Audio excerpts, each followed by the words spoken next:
Upon Sidious's death, the Galactic Empire underwent a series of embarrassing defeats whilst trying to carry out contingency orders to purge much of the galaxy Sidious had deemed unworthy.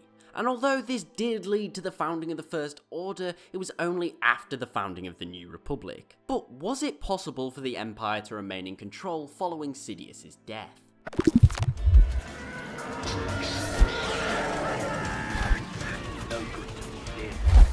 Well, firstly, let's talk about everything that went wrong. The Empire is an autocracy with Sidious firmly at the top. The problem was, there was no contingency for his rule.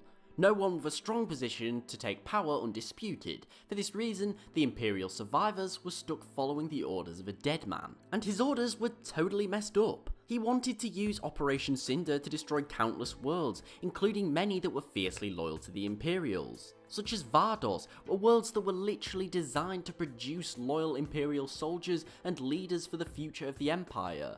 And Sidious destroyed it. Not only this, but we see Imperials so desperate to complete Sidious's commands that they abandon all logic. For example, the Fondor shipyards. The Empire was working so hard to get hold of satellite prototypes for Operation Cinder that key locations such as this were more or less abandoned to the rebels. Finally, we have the fact that butchering your own people on a dead man's plan simply doesn't inspire confidence. They were doing all of this to defeat the rebellion's idea of hope. So basically, people would remain loyal out of fear. But this didn't happen. For example, Iden Verso was one of the loyalist soldiers the Empire had and an invaluable asset. But ordering the deaths of countless people loyal to the Empire is something that very few people can rationalise to themselves. Ultimately, I believe that the Empire should have worked on securing what it currently had as opposed to trying to build and carry out new objectives. I think the Imperial military leaders, the Moffs, the Admirals and the Generals, should have all held a meeting immediately following the Emperor's death and come to an agreement on how power will be distributed in this time of crisis, giving control of certain sectors and systems to different commanders who are best suited for it. These commanders would be in charge of purging rebellion and maintaining Imperial law in these sectors, instead of what actually happened, where Imperial commanders got entwined in petty power plays which only allowed the rebellion to thrive.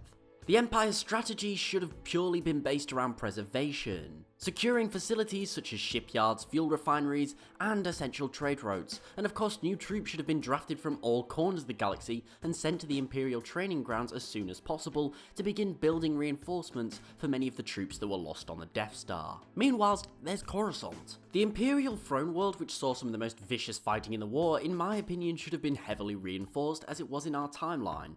However, after Fleet Admiral Gallius Rex stopped all naval support for the world so he could continue with Sidious's plans, the world was quick to fall into the hands of the rebellion. The capital was the seat of power and it was essential to maintain it under Imperial rule, to show the galaxy that the Empire was still strong. If you lose your capital, you look weak. And everyone's going to start hedging their bets to join the New Republic. They should have locked the world down, stopping anyone unauthorized from entering or leaving. They should have also prevented holonet transmissions from the New Republic from reaching the world at all. It would have very much become a police state, but it needs to remain in your control. From here, the Republic will be forced to attack you in order to gain its vital resources they need to actually continue the war. You already have a good idea of what they're capable of from the battle above Endor, and you know their strengths. So what you're going to do is set a trap to force the New Republic to begin facing you in face-to-face battle. This was always where the Empire shined, overwhelming numbers, no special tricks or battle stations, just Star Destroyers and overwhelming amounts of troops. From here you can take out a huge portion of the rebellion in its tracks. They still lacked numbers and resources at this point, and it's important that whilst you have them, you use them to your advantage.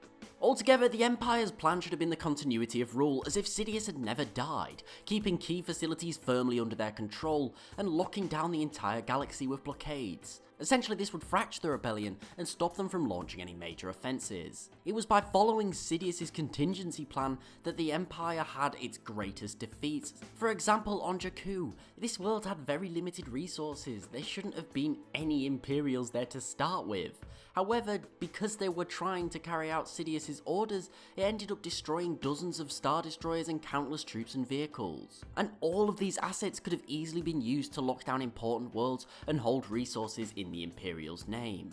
But what do you think? Could the Imperials have still maintained control following Sidious's death, and how should they have done it? Let me know in the comments below.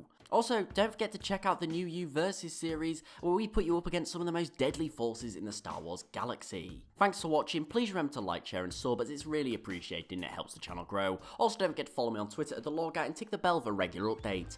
Thanks again for watching, I do hope that you enjoyed, and I'll see you next time.